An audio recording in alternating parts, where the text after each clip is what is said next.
guys. It is good to have you all with us today for Coffee and Careers. To all the newcomers out there, my name is Trish, and Coffee and Careers is a learning platform inspired and conceptualized by Dr. Casey Bradley.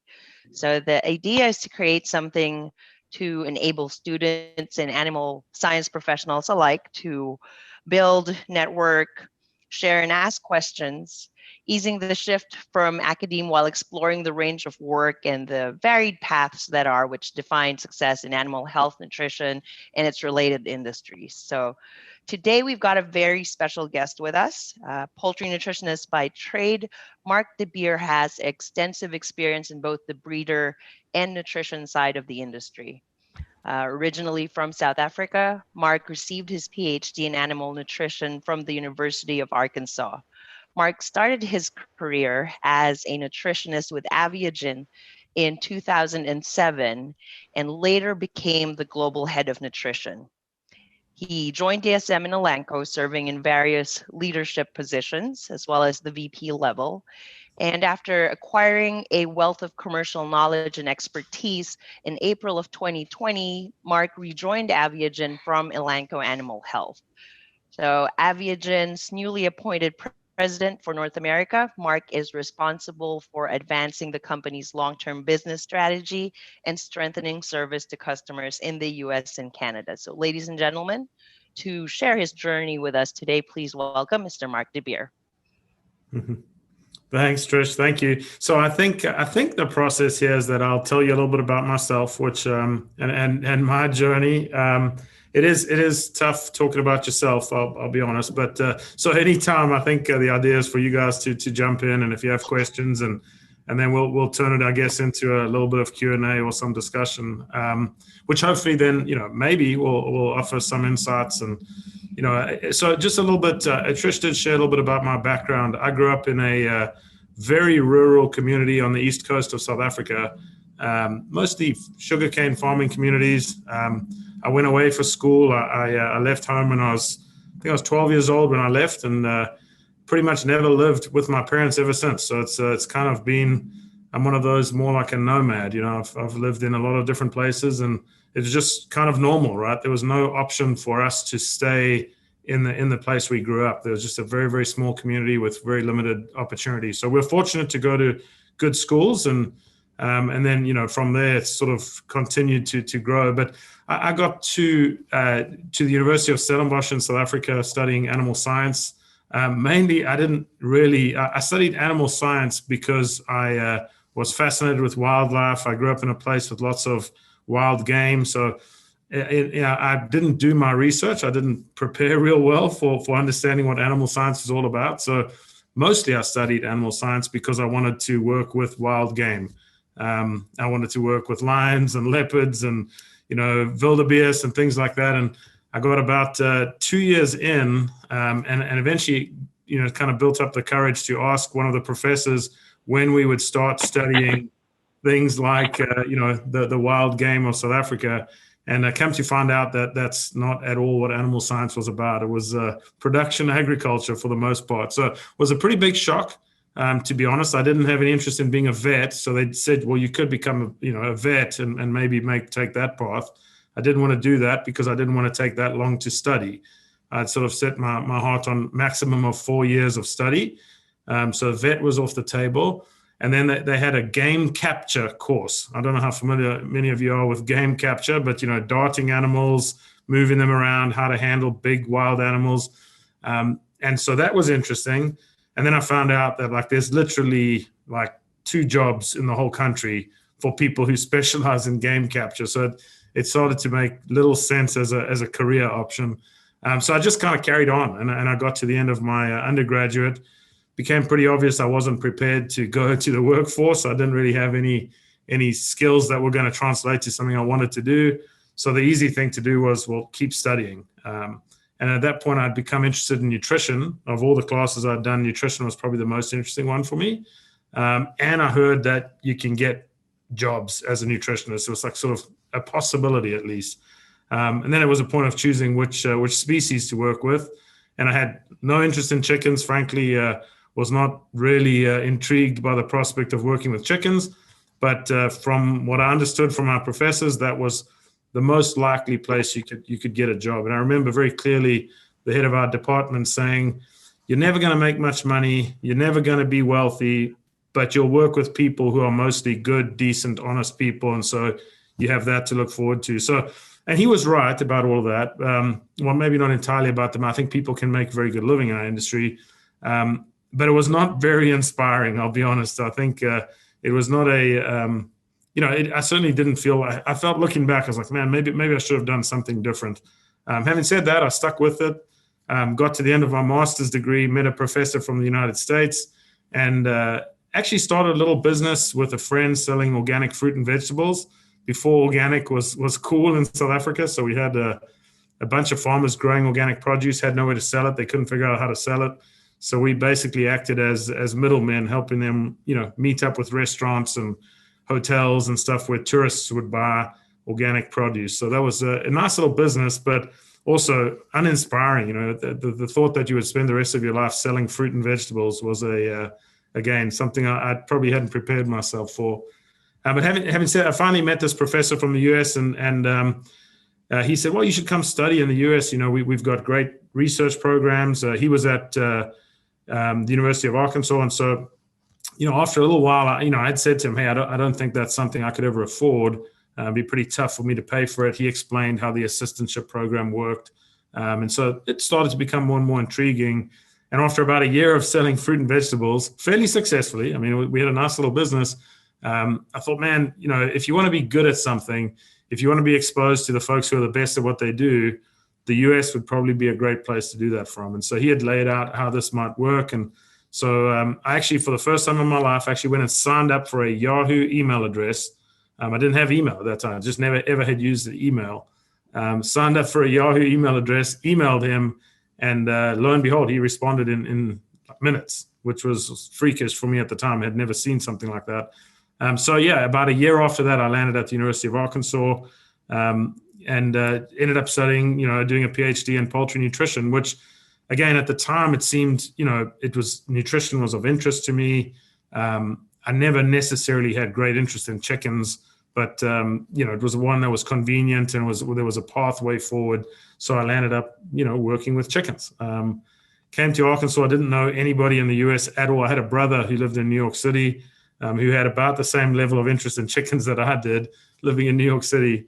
And so, yeah, it just, took me a while to settle in and get to know people. Tough to build a network when, you're not really part of the industry. You don't necessarily have a history in poultry. And so it took me a while, but, once I got to the end of my degree, I was pretty fortunate. I got a chance to meet some folks at Avigen. Happened to be a South African guy here at the time, so him and I developed a bit of a connection. He was a nutritionist, and so I kind of got a bit of a break where I could get a job, and I never interviewed for any other jobs. It was kind of it felt like, well, I have a job, I should be grateful. And so probably like many of the things you can probably get a sense, I was pretty naive starting.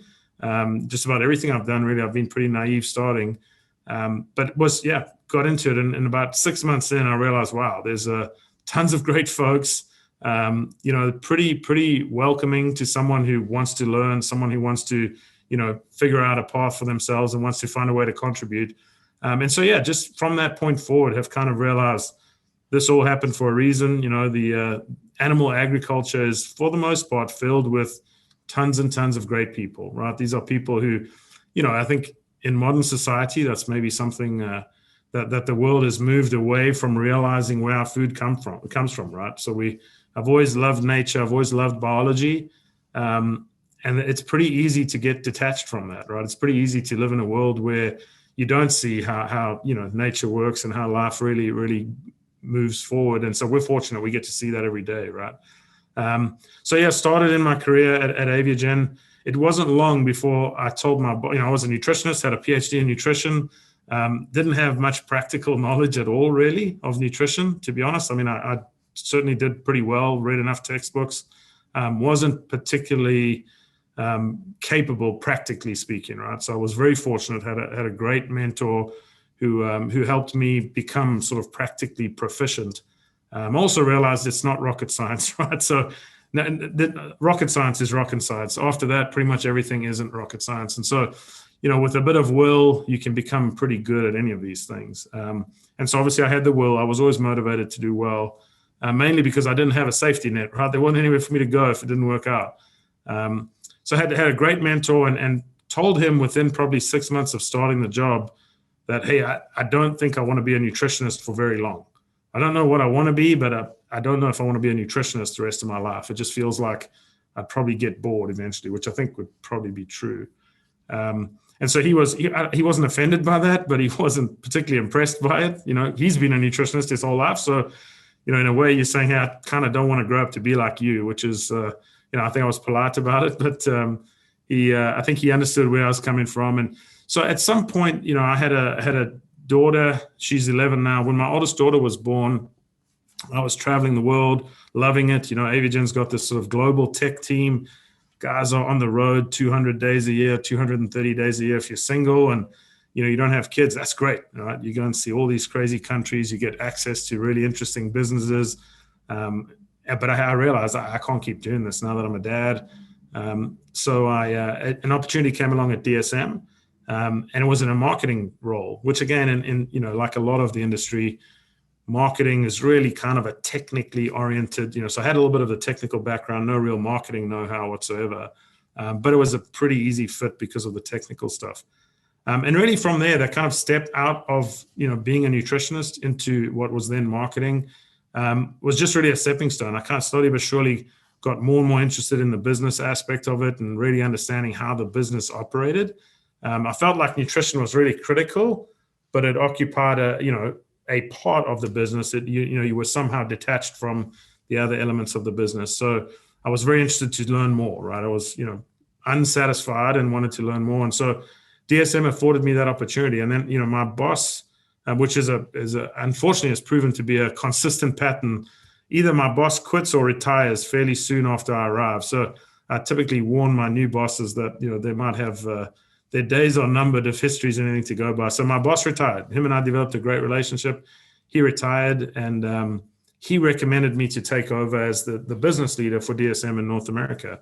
And so I had to head over to Switzerland for some interviews with some of the managing board. They have a process whereby they vet potential new candidates. And I remember reading Finance for Dummies on the airplane because there was a lot of words, I thought I knew what they meant, but if someone really asked me what it means, I'd be, I could be exposed pretty badly, right? You kind of, you give an impression of knowing what's going on, but if someone really starts to pin you down, I was a little worried they might find out that I wasn't necessarily educated on some of these things. So spent a lot of time reading and preparing myself. And in the end, I was fortunate and they gave me that shot and we were lucky. I think at DSM, we had a tough time for a number of years. Prices weren't going in our favor. Had some things happen that were positive for the business, which was great. It was kind of, I benefited from that. I was, kind of in the right place at the right time. But at the same time, I think one of the big lessons there was, I wasn't the expert. Suddenly, if you're a nutritionist and your nutritional expertise, you need to be the expert. Clearly, taking on a much broader role, it's a pretty quick realization, hey, I'm not going to be the expert in all things associated with our business. So it's a pretty humbling experience, but also good because it made me realize if we empower more and more people to be the experts, that's the beauty of managing a group, right? You get to sort of help the others be excellent at what they do. And then inherently, you get to manage a team of excellent people. So you kind of look good, even though you didn't necessarily, you weren't the one who made it all work. So that was a great experience. I was very fortunate. And then, Elanco came along and had this interest in building a nutritional health business. I had no interest in leaving DSM at the time. It was kind of things were going well. I was pretty happy there. But the opportunity came along that it was positioned to me in a way that was really attractive, right? Something very entrepreneurial, something building from the ground up. And so at that point, after about 5 years, maybe 6 years at DSM, it was a great, it looked like a great opportunity to go and do something entrepreneurial, something that really you could sort of build from the ground up. You weren't depending on all those who came before you and sort of riding on their coattails. And that was a good experience. I think, Lilly in particular, extremely well-run company, very professional, tons of talent. I was amazed at sort of the level of talent in a human pharmaceutical company. probably hadn't been exposed to just that much professionalism. Their systems were all exceptional. So it was a good experience. Also, probably a place where, you realize, hey, it isn't always going to be, it's not always going to be easy. So we had some great outcomes. I learned a lot, had some tremendous experiences, and things that, again, I wasn't an expert at, M&A and building strategic partnerships and doing, licensing and other deals that I hadn't done before. So it's very, very good experience from that perspective, but also learned like, hey, it isn't always going to be easy, right? It isn't always going to go according to plan. And then, the beginning of this year, Elanco became independent of Lilly, became publicly traded. That was a great experience, kind of watching the company go through that, becoming independent, becoming a publicly traded company, with all the pros and cons that come with it, right? That's not it's not always the easiest thing in the world to manage, right? Where you suddenly are exposed to an investor community who really is not emotionally tied to your business. They are just simply expecting returns. And so, managing through that was a good, of course, I wasn't at the head of the company, but I was, more senior, was able to kind of, see how that works and understand some of the pros and cons of that. And, global operations and how we structure them and how we keep accountability clear. One of the things I've learned is when you detach accountability and authority, so you're responsible for it, but you don't have authority to make the decisions. In my sort of brief professional career, I would say that is the biggest source of frustration I've seen in employees, is when they're accountable, but they don't have authority. And I think as you get bigger, more global, more complex, you've got different product lines, maybe you're servicing different species, geographies, it's really easy to allow that disconnect to happen. And I think the biggest challenges I've seen in business is when that happens. And then it manifests as bad engagement, cultural challenges within a company. So definitely had some lessons on that. But then this opportunity came along at Avigen. I've always loved the company, right? I loved what the business stood for. I loved the culture of the company. It's got a very family-oriented atmosphere, very committed to R&D. The company's very committed to progress. And so just a nice fit, it's kind of one of those things where it's like, okay, you've sort of made a change. I'm reluctant to make more changes. I think at some point in your career, you don't want to bounce around too much, right? This will be my fourth company, although one of them I've been here twice. But yeah, it's some of the big lessons I guess I've learned is empowering people. My technical know-how is it's not meaningless, and I don't want to imply that it's not important. But at this point, I've realized, none of my technical know-how is of much significance or much importance if you can't engage with people, if you can't help to build relationships and help empower people to feel confident that they can bring value. So I'd say my biggest contributions to any company is really just empowering other people, right? Which a lot of it, people will tell you chickens are relatively easy, right? The biology typically doesn't lie. They respond how they're supposed to respond. They do what they're supposed to do. We mess up frequently, and they unfortunately pay the price. But people are a little more unpredictable, right? And, fundamentally, people have pretty basic needs, whether you're in South Africa, Thailand, Russia, the United States. Most people just want to be valued, right? They want to know that they're contributing something of value, and they want to, have opportunity. And opportunity is different for, what I think is opportunity might be different from someone else. But valuing people, I think, is as companies get bigger, more corporate, feel pressure from investors, ownership. That's probably the easiest thing to forget is, the value that people bring. And you don't exist as a company without the people that make it up. So I think that's, my biggest learning. And I think with, you can look, LinkedIn is a perfect place to look, right? Every company touts how incredible their culture is and just all the wonderful stuff they're doing and their social responsibility and corporately, all the wonderful stuff they're doing. And, I don't want to be a cynic and say that it isn't all real. But the people will tell you pretty quick, right? And they don't have to say it verbally. You can watch them and see how they behave and see the way they treat their company. It becomes pretty obvious pretty quickly. So something I've learned is that I want to be part of something authentic, right? I don't want to be part of something that looks good on the outside, but when you dig in a little bit, it's maybe not what it looks like on the surface. So I feel really good about that here. We aren't the flashiest, we aren't the most vocal, probably not as as public as a lot of others with some of the things we do, but there's truly a family atmosphere. People work hard, right? Very accountable. But it's a culture of we win together, we lose together, and over time I've learned that I like that, right? I like that place. I like being in a part of a company that works like that. So I don't know. That's kind of a little bit of my journey. I've got some lessons I've learned along the way, but I don't know, Casey, is that a good time to kind of stop and see if there's any questions or discussion? Yes, definitely. And I appreciate hearing your story from your point of view versus somebody on the outside. So, in case most of you didn't know, Mark and I were classmates, 16, 18 years ago now? Yeah. So, but I think one of the good questions and the main points that stuck out and into the discussion was, how do you lead without authority? Because as technical service managers in those types of nutritional roles, we have a lot of roles to where we wear a lot of hats, but we have very limited authority. And how do you lead and how do you manage that?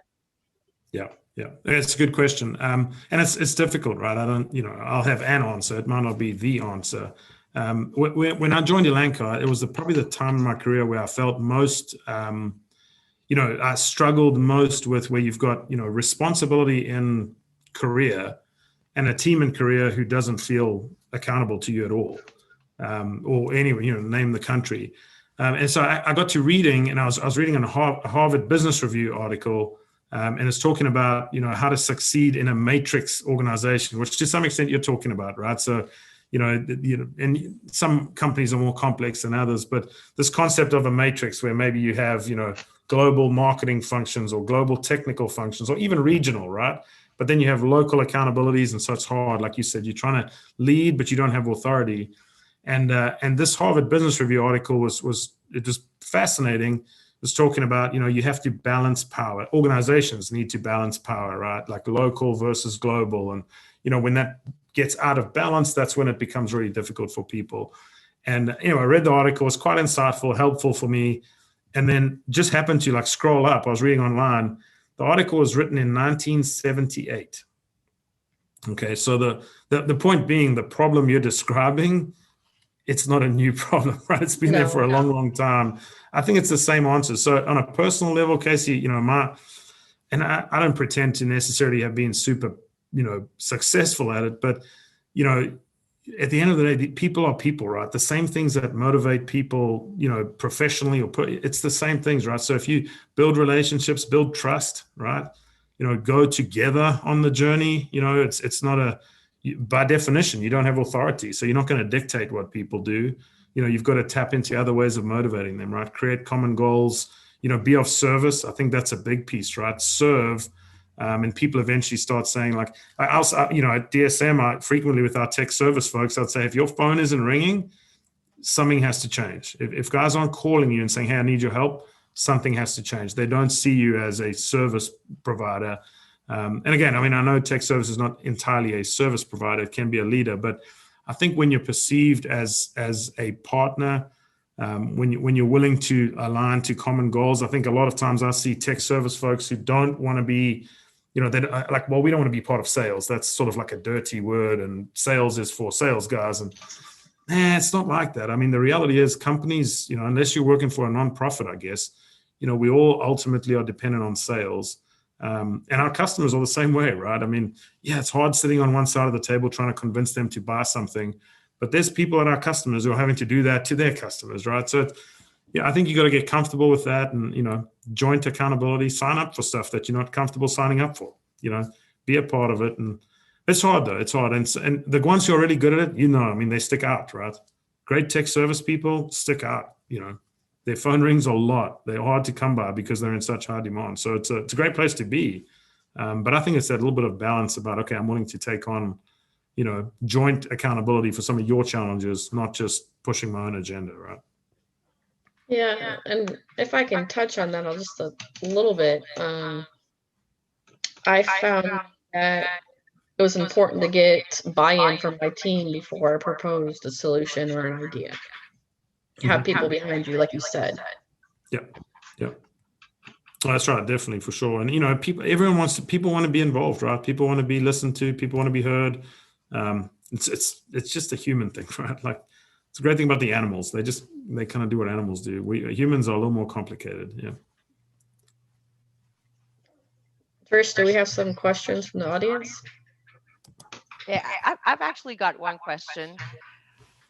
Mark, you mentioned that nutrition was the most interesting job for you, and since you and Casey went to school together, like at what point did you realize that you wanted to pursue being a poultry nutritionist versus going into veterinary school or going as the same route that Casey did? Yeah. So honestly, most of it's not. I'm not necessarily proud to say it, but I didn't put a lot of forethought into almost anything I did. Right. I think we didn't have the luxury of that back home when we were kids. It was sort of, if an opportunity presented itself, you grabbed it. Period. There wasn't thousands to choose from. So I don't know if that was kind of the way that I sort of developed. So I honestly, at no point in my life, even until now, did I really ever want to be a poultry nutritionist. I hate to say it. I mean, it sounds ridiculous. The big reason I didn't want to do, specialized fields is because I genuinely did not want to study for more than 4 years. So, there was a part of me which wanted to become a doctor, like a human doctor. And I never did because I was like, I'm not studying for 7 years. I'm just not going to do that. So, of course, I ended up studying for 10 years and became a chicken nutritionist. So, I could look back and be like, wow, that was dumb, but it's worked out well. So I never decided to become a chicken nutritionist. I just sort of followed what appeared to be the most obvious opportunity for me. I will say this, in hindsight, I wasn't afraid, right? I never, sometimes you can talk yourself out of stuff because you wonder like, oh, geez, I don't know. Will I really enjoy that? Or, is it really what I'm good at? I wasn't afraid of it not working out. I didn't, again, probably mostly by not thinking about it.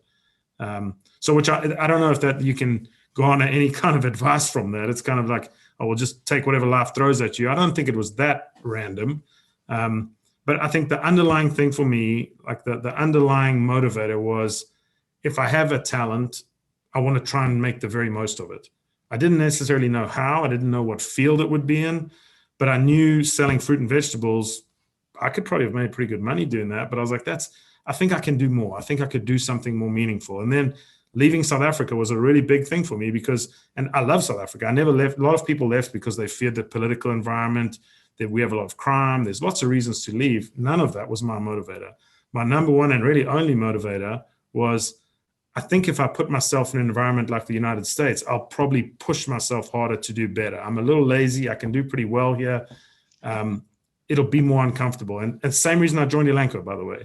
I went from DSM where I had become very comfortable. I knew the business intimately. And I was like, man, am I getting better? So then I went to something that I found very uncomfortable in Elanco. So that, although I didn't have plans for what it would look like, constantly that sense of, I think I can do more. I think I could challenge myself more, probably drove most of my sort of direction. I don't know if that's helpful, but maybe it doesn't work for everyone, but that's kind of been my approach. Yeah. I think that's a unique trait about you. And I think it goes into one of the other questions that was in the feed. How you didn't have a lot of background. You don't have it. I'm assuming you don't have an MBA unless you went to school afterwards. Nope. How did you teach yourself on skills that you didn't have and, jobs that you maybe weren't prepared for? The imposter syndrome, fake it till you make it type things come to mind when we talk about that. So yeah, how do you work through those? Well, I'm very inquisitive, right? I'm very inquisitive. I don't mind. I'll be very transparent with you guys, right? There's a lot of stuff like you see it for the first time. You don't know what the heck you're seeing. You look around the room, kind of looks like they think that they look like they know. So now's not a real good time to ask because I'll be the only one in the room who doesn't know what's going on right now. And it is. I think that's frankly, I haven't been around that long. But my belief is there is a lot of that where people are like, I don't really know. And I don't think now's a good time to ask because I don't want to look bad.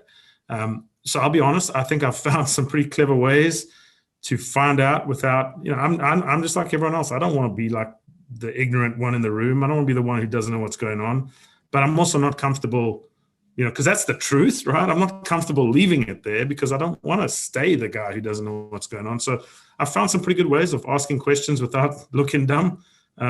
everyone says, oh, there's no dumb questions. Well, yeah, they probably aren't, but people treat you like they are, right? Sometimes. And so that's what causes us not to want to ask the questions in certain forums. So, but I've always been very inquisitive, right? I also think I'm not afraid. Like,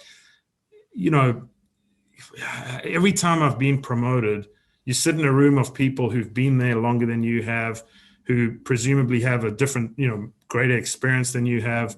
And they're all just regular folks, all of them. I'm pretty sure it doesn't really matter where you go in the world, what level you operate at a company, 99 times or 100 times out of 100, probably, when you get around that table, give yourself long enough and you realize they're just regular folks, just like the rest of us.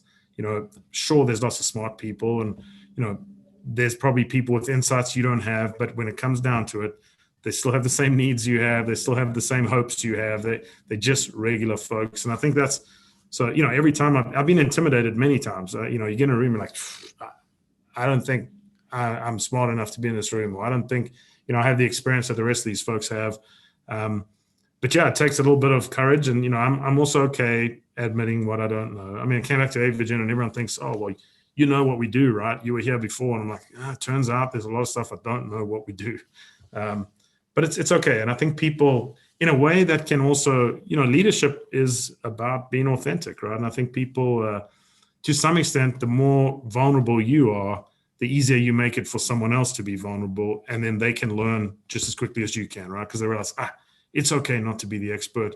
I got some questions, and all of a sudden they start to get engaged, they start to get encouraged, and it builds on itself. So I don't know if that answers the question, but I guess just not being afraid to be, the weakest link for a little while, but then being determined not to be for long, right? No, I never knew that you weren't the expert in the room or didn't know what you're talking about, so you hide it well. Well, it happens all the time, right? I think chances are a lot of other people are doing the same thing. I don't want to pretend I'm like faking it entirely, right? But I mean, well, sometimes you have to fake it till you make it. How do you do something for the first time ever? I mean, yeah, there's a first time, right? You haven't. Yeah. So, yeah. Trish, I think from the feed, you may have some more questions. Yeah. We've got a few more questions, actually. Another question, Mark, was, it seems that most of the times that you got into a position or didn't have strong knowledge, you got training, or again, you mentioned that you had a very good mentor. Do you have any advice for what are some of the other things that students or, people looking to start in the industry could do in order for them to succeed?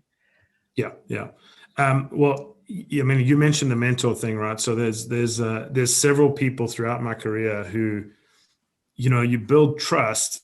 They see, like, you're going to work hard, you're going to be honest, you're going to try for the very best, but you need their help, right? And I think people actually like that. Mentors like that, like, oh, you want my help, great, and you're going to bring, what you bring to the table, but you want my help. And so I've been pretty fortunate, through every stage of my career. Really, there's one or two or three people who, when you do encounter something you haven't seen before, or you don't have confidence that you know the right path, and you still don't always know the right path, obviously, but being able to go to those guys or girls and say, hey, I don't know, can you help me here? Like, this is the situation. What do you think? And it's pretty powerful, right? So you build relationships that way. And I'll say this, all of those mentors, although they all work somewhere else or are retired, several of them are retired, I'm still in contact with them all the time. So, and partly because we've built friendships, and also because I love picking their brain, right? And they get a lot out of it too. So I think that's a big one, right? Building trust and relationships that you can tap into, someone else's knowledge. You don't have to make all the mistakes they made if you're willing to listen, right? So that'd be a big one, I think. And I've had, when I was at DSM, we had they had a person they appointed as like they do an external coach, was a lady who used to be a marketing person at Bayer. I think she was the chief marketing officer at Bayer years ago. And, she also kind of challenged me, right? So somewhere along the line, it's nice to have people who will challenge you as well and say, well, yeah, okay, you've been successful to some extent in your little world. Why aren't you pushing harder? Why aren't you looking for different things? Have you challenged yourself? So she was great like that, where she had some things where, she highlighted things where I became comfortable, and she said, well, I think you need to get uncomfortable. Why do you always go to the same people for advice? You're just, now you're one of them, right? So you're likely to answer questions in the same way they do. Why don't you go to some really different people for advice? And of course, then people help you network. And yeah, there's a lot of ways to skin a cat, right? And so we tend to surround ourselves with people who look and think a lot like we do, which is a natural thing. I don't think it's a horrible thing. It's a pretty normal thing. It makes us feel comfortable, validates our thought processes, but trying to get uncomfortable, I think, is a big way to develop. And I would say even nutrition or species, you can even take that further. We don't go beyond our own species for advice. Mm-hmm. Yep. And challenge yourself in more species, because you've led teams now with multiple species. Yep. And not just poultry. Yep, that's right. Yep. Chickens, pigs, cows, salmon, all of them. And don't really know that much about any one of them, right? But again, the people are the same no matter where you go. That's the one consistent thing. The people are the same. Yeah.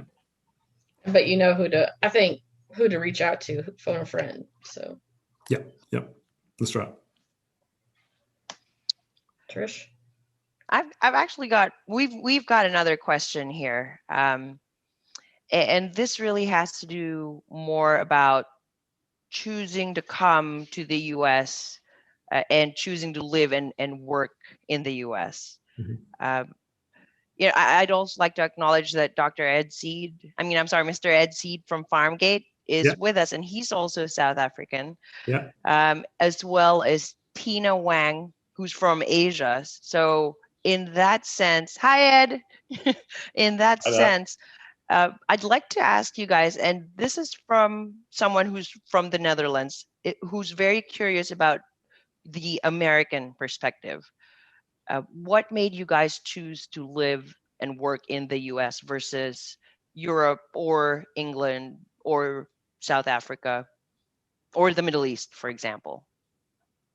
Yeah. So Ed, hey, Ed, by the way, how you doing? Hi, Mark.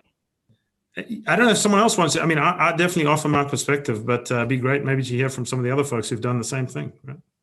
All right. Well, I'll kick off. Can we go on ladies this one. first? I'll go ahead. There you go. Yeah. I'll kick off. Mark, nice to see you, and good to hear your story. I didn't know as much detail, but I've had a similar sort of career path, starting in South Africa. Joined Elanco, then Roche, moved to Switzerland, was assigned to put on their international management development list. And in that first stop was Switzerland, where I had a role as a marketing manager in Africa, Middle East, Southern Asia. And then in '95, got the first big opportunity, and that was to manage the European animal health business of Roche, which was a tremendous thing for me as a South African. And this was in the mid-90s. And had to deal with the various member countries of the European Union and the various sales and marketing teams, and it was a tremendous experience as Europe was going through unification essentially. We didn't have the euro at that time; it was still the individual currencies. And then at the end of in '98, came over and did the same for North America. And then had various other international management careers from here in the States. In terms of culture, there are very big cultural differences. I would say as South Africans, we probably take most of our culture from Europe, either the English or the Dutch settlers, primarily, or Dutch French. South Africa is a similar country, actually, a similar age country to the United States. So essentially part of the New World, and things work differently here. As Mark alluded to, we all have the same aspirations in life. I've worked in about 40 countries around the world, or visited 40 countries throughout the world in the course of business. And sitting around the table in Europe, the USA, the Middle East, Southern Asia, China. We all have the same aspirations, and as we all know, agriculture is essentially the same all around the world. But there are cultural differences, and probably I can not want to be political, but I can say just look at the electoral process in the United States versus the same in any European member state. There are a few differences there, and one needs to flow with those. in that you can't sort of walk in as a European into an American marketplace or a team environment and expect that you can adopt what worked in Europe to influence a team in the United States. So you really need to learn. You need to be versatile. I mean, you're going through management school. Versatility is a very important part of it, and you need to take your cues and figure out what it's going to take to bring people on your side. But at the end of it, everyone has the same aspirations in life. Most people want to get ahead. How do you work with them in order to deliver their best and hence gain whatever they want to, what it is they want to get in life?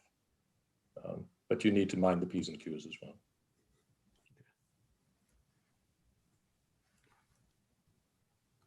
Was Tina, are you going to chip in there or?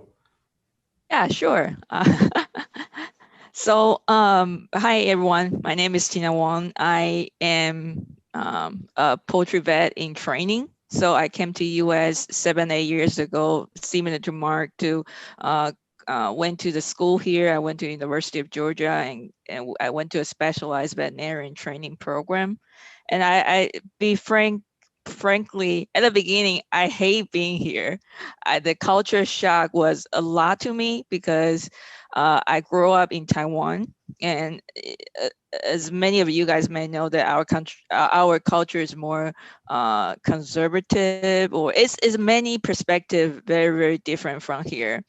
And I came here with not very fluent English at the beginning, into a very competitive program. We only accept 2-3 students a year, so you can imagine how high the competition is. And I was really struggling at the beginning with the culture, with the living environment, with trying to finish school.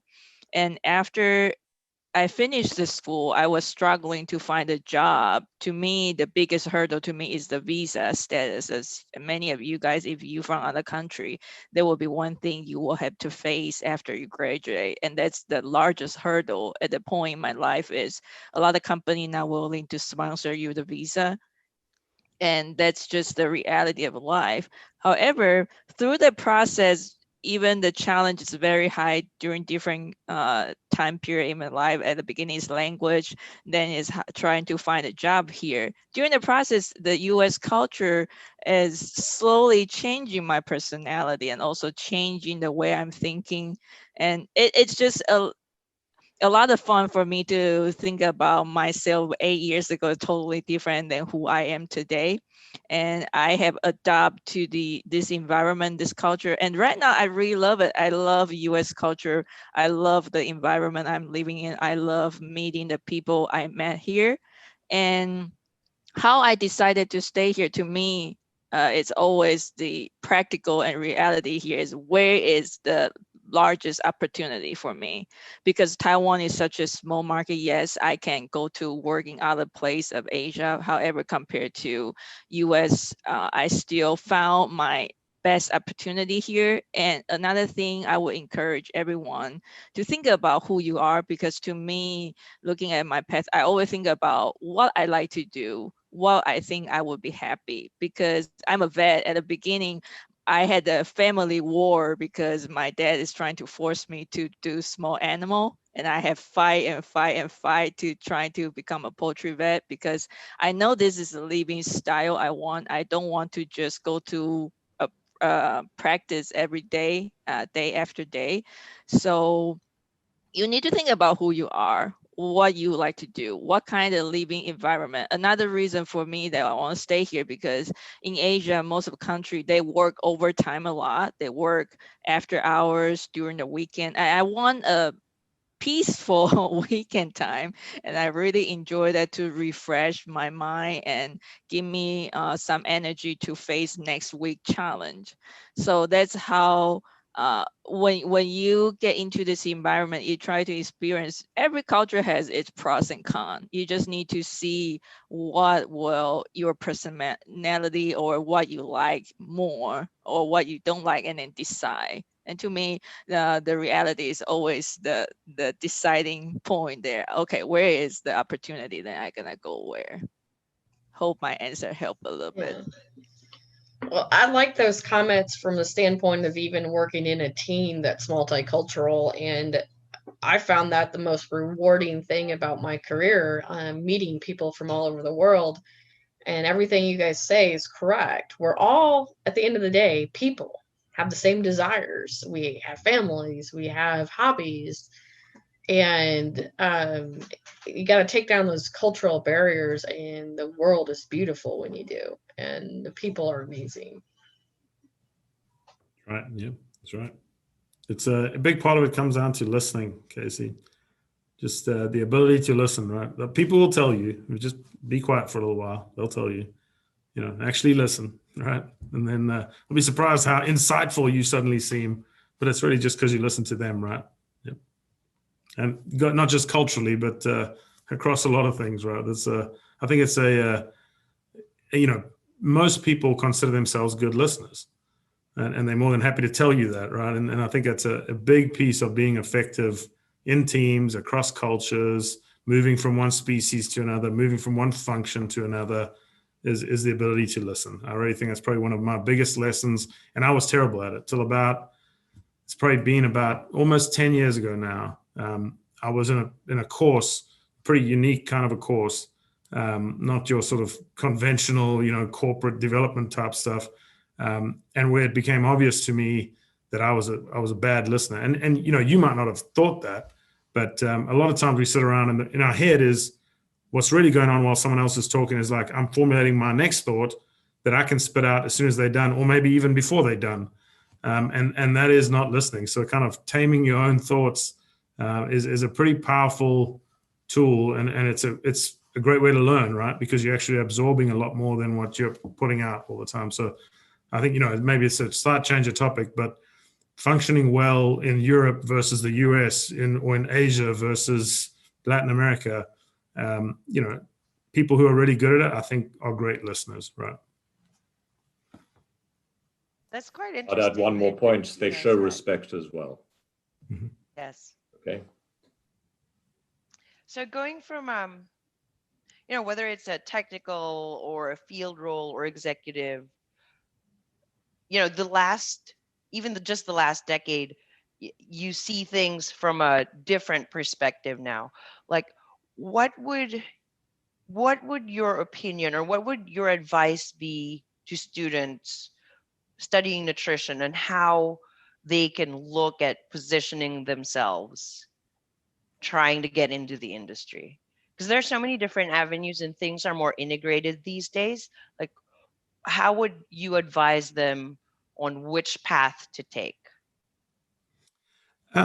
Well, I think actually Tina probably said something really valuable in response to that question would be knowing yourself, right? Know yourself. I mean, my journey is just my journey. It's to some extent, maybe I can learn something, someone else can learn something from it, but it's my journey, right? I think not everyone wants to do that. And I think it's easy to get caught up in a title or in a salary and I got to say those things are not fulfilling at all, right? They're not fulfilling. I mean, I feel very fulfilled in my career, but it's not because of having a title or because it's fundamentally around relationships that I've built that I value very greatly, around the ability to contribute to a cause that's meaningful. So I think, my advice would be, you don't have to look like anyone else, right? You have to look like you. If you want to be fulfilled, I mean, I don't think we walk around on earth to become the president of a company or to become, each person has a purpose. Each person has a personality. I think the most important thing is be sure you know who you are and be real comfortable with that. And then pursue things that you're able to contribute and that give you fulfillment, right? I think, there's lots of people on the phone here. Each one of them is special and unique in their own way. Tap into that and be you and follow the journey that is right for you, right? If that happens to be expanding beyond nutrition, cool. And if not, I mean, some of the people who've had really, really meaningful impacts have done the same thing for a long, long time, and they've had huge impacts. I can't remember what I was reading. Insight from me that recently that I've kind of had a realization is, when you look at problems and you see or opportunities, and there's like a very broad range, and there's lots of things going on. It's hard to make a meaningful impact when you're taking on 12 things at once, right? I actually thought we have. I'll share a personal story here. We have a hatchery in Quitman, Georgia, and I don't know if many of you know Quitman, Georgia, South Georgia. It's a very depressed community. Got a long history of segregation, some pretty ugly history down there in South Georgia. We have a hatchery there, and it's a difficult place to operate from. Logistically, it's great, but from a personnel perspective and just culturally, it's really hard. And so we spent a lot of time down there recently, and you realize, like, we're not trying to solve hatchery problems, we're trying to solve people problems. And not understanding those people is a big part of why we've been unsuccessful. And on a personal level, I think we all want to make a difference in the world or do something that helps someone else. And a big part of what I realized after that trip, and it's been on my mind for a while, is, you don't change the world like starting with a worldview. Like, you change, and I'm not pretending I'm going to change the world by any means, but like, do something little for someone that makes a difference. And maybe it grows, maybe it doesn't, but you had a meaningful impact in a place, right? I think a lot of our college grads, it's hard, it's confusing, because you're told, like, you can do anything. The world's your oyster. Well, truth is, you can do anything, but you can't do everything, right? And I think that some of the best advice I had is, yeah, we can do anything, but we can't do everything. Like, sometimes a bit of focus is a very powerful thing, right? You can make a meaningful difference in a narrow space, and that opens the next door. So I think that, for me, that's probably something I'm learning now. And it's probably had a pretty big impact on me, as saying, like, hey, I think actually I need to start smaller, not bigger, which, is maybe a counterintuitive insight, but for me, it feels pretty relevant right now. Yep. Great points. I feel the same way. Honestly, my goal was to be a vice president like you, and thinking that's the only way I can make an impact. And having a family's changed that to say, I need to refocus on my community and make an impact here in my family and in a small way. I don't have to be a vice president to make an impact. Yeah, that's right. Well, absolutely not. Yeah. I mean, you can make a pretty bad impact as a vice president too, right? It's not all good. Yeah.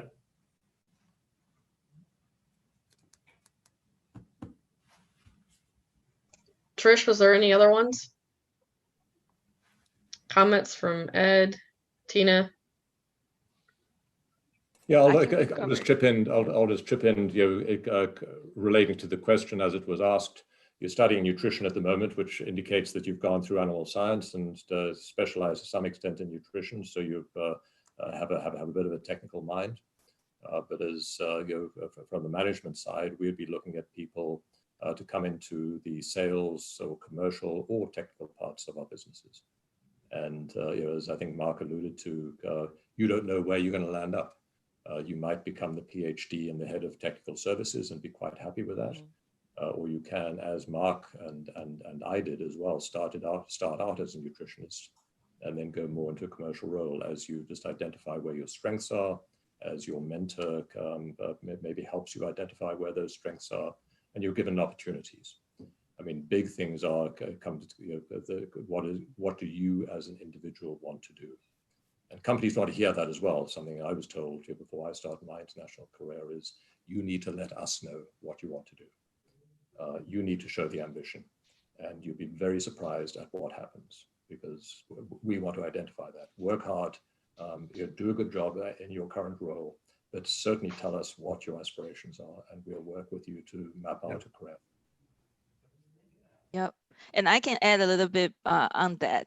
I am a little bit different as well, because I am in a technical role. However, I also went to get an MBA degree, not to say it's MBA degree is something, but I would just encourage everyone to have an open mind. Doesn't matter you are in a technical role today or you are actually in a commercial role today, it's less unlikely. But if you are studying nutrition, just have an open mind.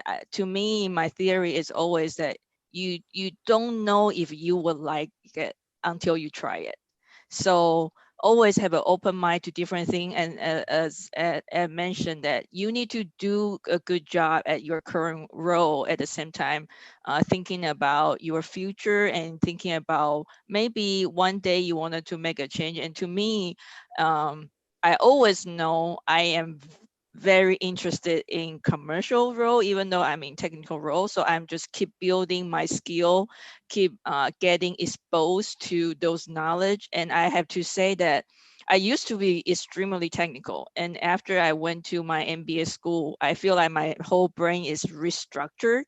I am exposed to more commercial type of perspective. And like Mark at the beginning mentioned, a lot of technical people thinking, okay, sales and helping selling product is the dirty world. But to me, after I went to an MBA school, I realized that it's just such different world. We hire a technical person in a company because we're trying to help the company to sell product. If there's not a company there, there's gonna be no technical people there.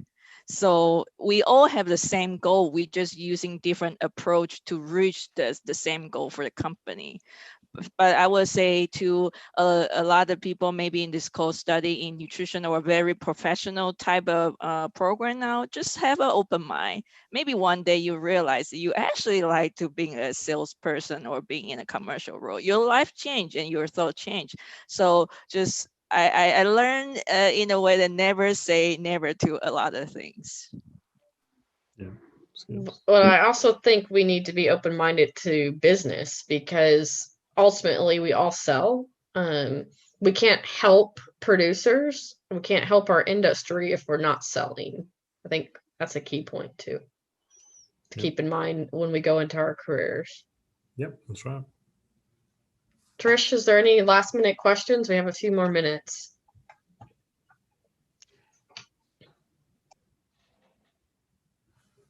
I think we've covered everything so far.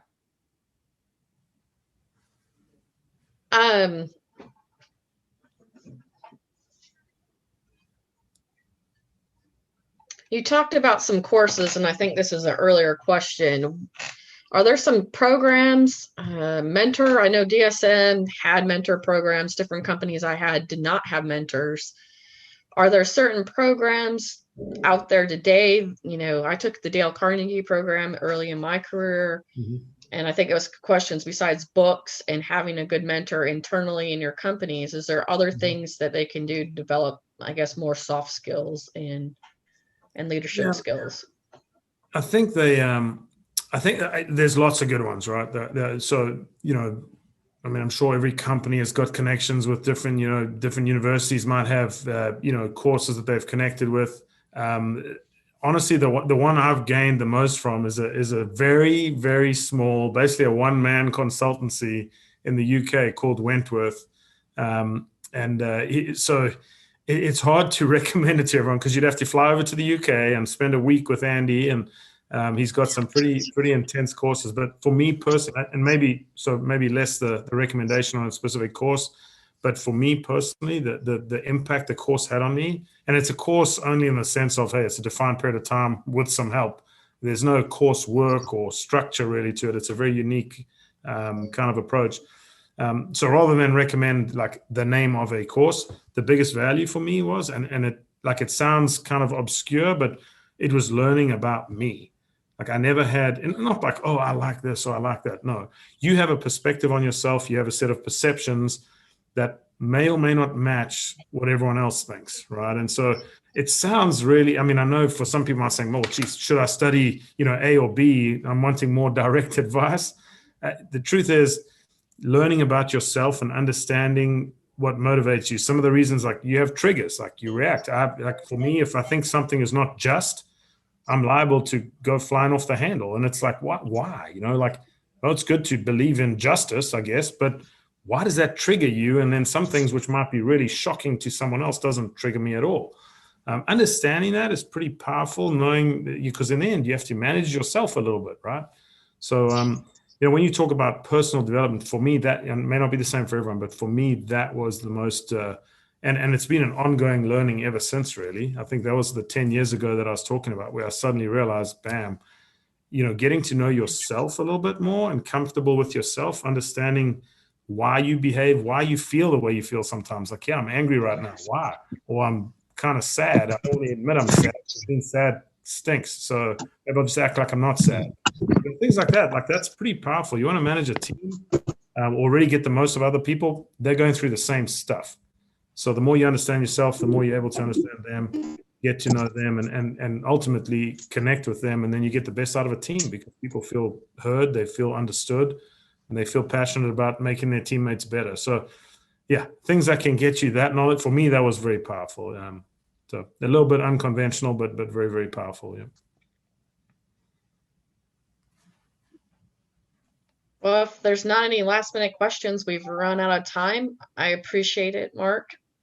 Means a lot to have you on here, and some great advice. Thanks, Ed and Tina, as well. Really great advice, and hope you enjoyed it. Our next session will be, I think, on December 4th with Bree Clover. We'll be talking about diversity, and so we'll probably continue some of these discussions around working with different cultures and different people and how to adapt to that. So thanks for your time, and everybody have a great weekend. Thanks, Casey. Thanks, folks. Take care. Thank you all. Thanks, Bye guys. now.